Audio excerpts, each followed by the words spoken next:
Hello. Today I'm reading from Sources for America's History, edited by Kevin Sheets. The reading I'll do is Making the Case for Internal Improvements by the Honorable P.B. Porter. Congressman Peter B. Porter from Western New York State championed construction of the Erie Canal, serving on the commission tasked with surveying canal route linking the Hudson River to the Great Lakes. In his speech delivered to the U.S. House of Representatives in 1810, Porter makes the case for internal improvements. And permit me in the first place to say, sir, that some great system of internal navigation, such as is contemplated in the bill introduced into the Senate, is not only an object of the first consequence to the future prosperity of this country, considered as a measure of political economy,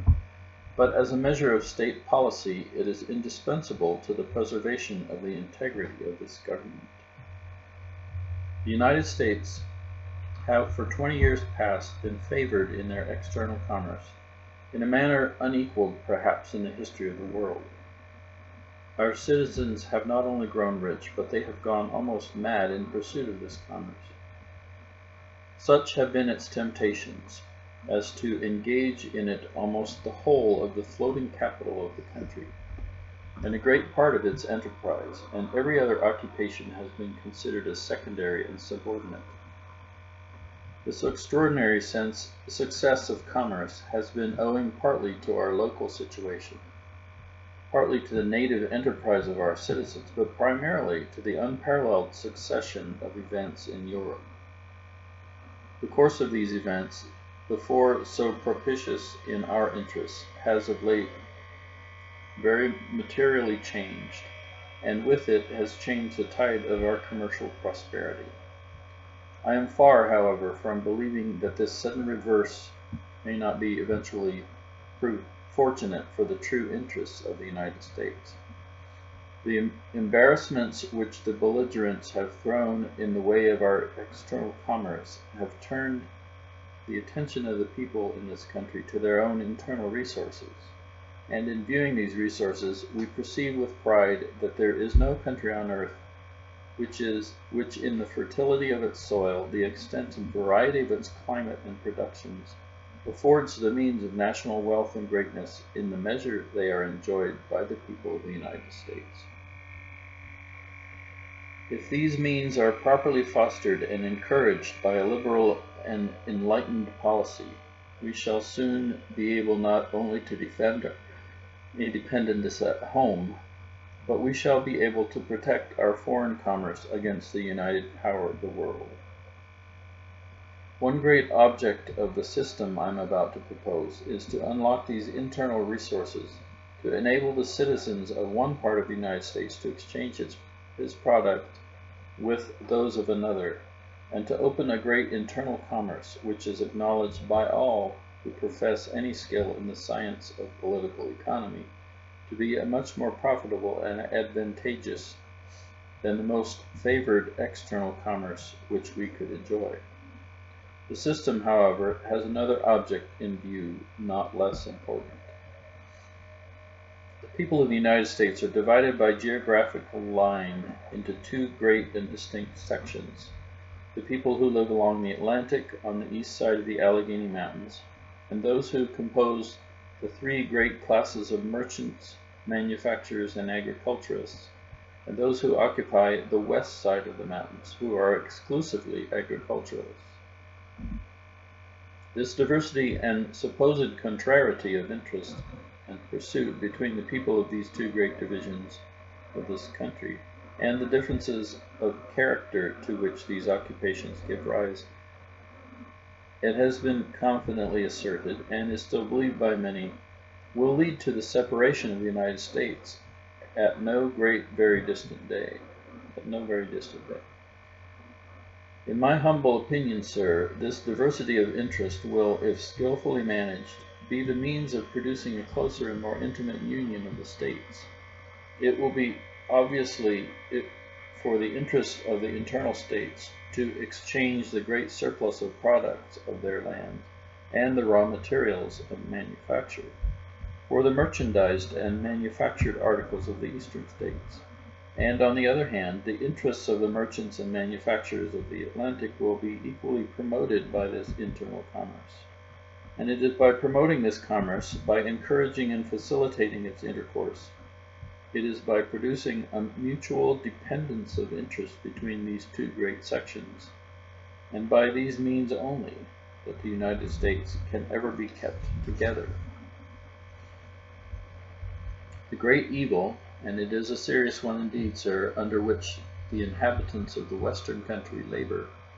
arises from the want of a market. There is no place where great staple articles for the use of civilized life can be produced in greater abundance or with greater ease, and yet, as respects most of the luxuries and many of the conveniences of life, the people are poor. They have no vent for their produce at home, because, being all agriculturists, they produce alike the same articles with the same facility. And such is the present difficulty and expense of transporting their produce to an Atlantic port, that little benefits are realized from that quarter. The single consequence of the want of a market is already beginning to produce the most disastrous effects, not only on industry, but upon the morals of the inhabitants. Such is the fertility of their land that 1/2 of their time spent in labor is sufficient to produce every article which their farms are capable of yielding in sufficient quantities for their own consumption, and there is nothing to incite them to produce more. They are therefore naturally led to spend the other part of their time in idleness and dissipation. Their increase in numbers, and the ease with which children are brought up and fed, far from encouraging them to become manufacturers for themselves, puts at great distance the time when, quitting the freedom and independence of masters of the soil, they will submit to the labor and confinement of manufacturers. This, sir, is the true situation of the Western agriculturist. It comes, then, an object of national importance, far outweighing almost every other that can occupy the attention of this House, to inquire whether the evils incident to this state of things may not be removed by opening a great navigable canal from the Atlantic to the Western States, and thus promoting the natural connection and intercourse between the farmer and the merchant, so highly conducive to the interest of both. How many hundred millions of dollars such an operation would add to the solid wealth of the Western country, I will not venture to conjecture. But, sir, I may well say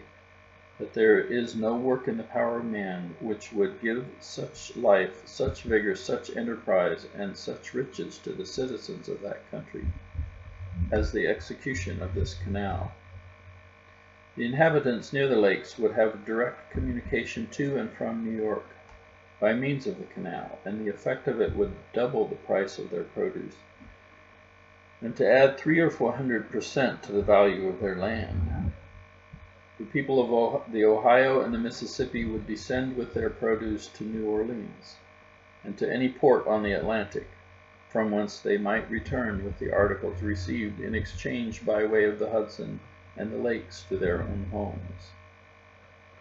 The idea of benefiting the people of Ohio and Mississippi to any great extent by this northern navigation may perhaps at first appear visionary,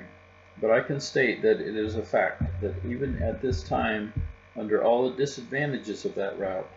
goods may be transported from the city of New York by way of the Hudson and the lakes to any part of Ohio and to all those parts of Mississippi above its confluence with the Ohio, at as cheap a rate as they can be transported from any port on the Atlantic by any other route.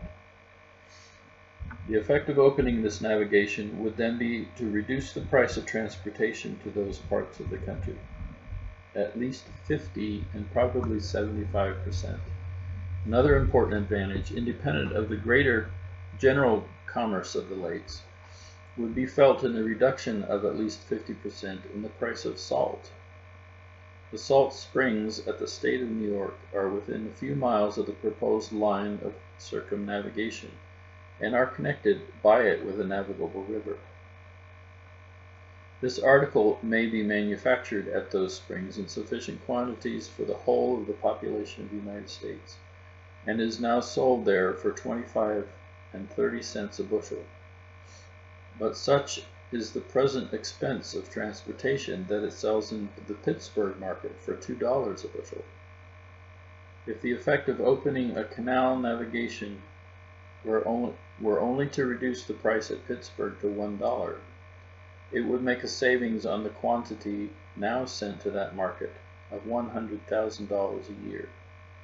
But, sir, aside from all the pecuniary benefits I have mentioned, the great political effect of this work would be by opening extensive communications, encouraging intercourse, and promoting connections between the various ports of the Atlantic and Western states, to subdue local jealousies and to bind the Union together by the indissoluble ties of interest and friendship.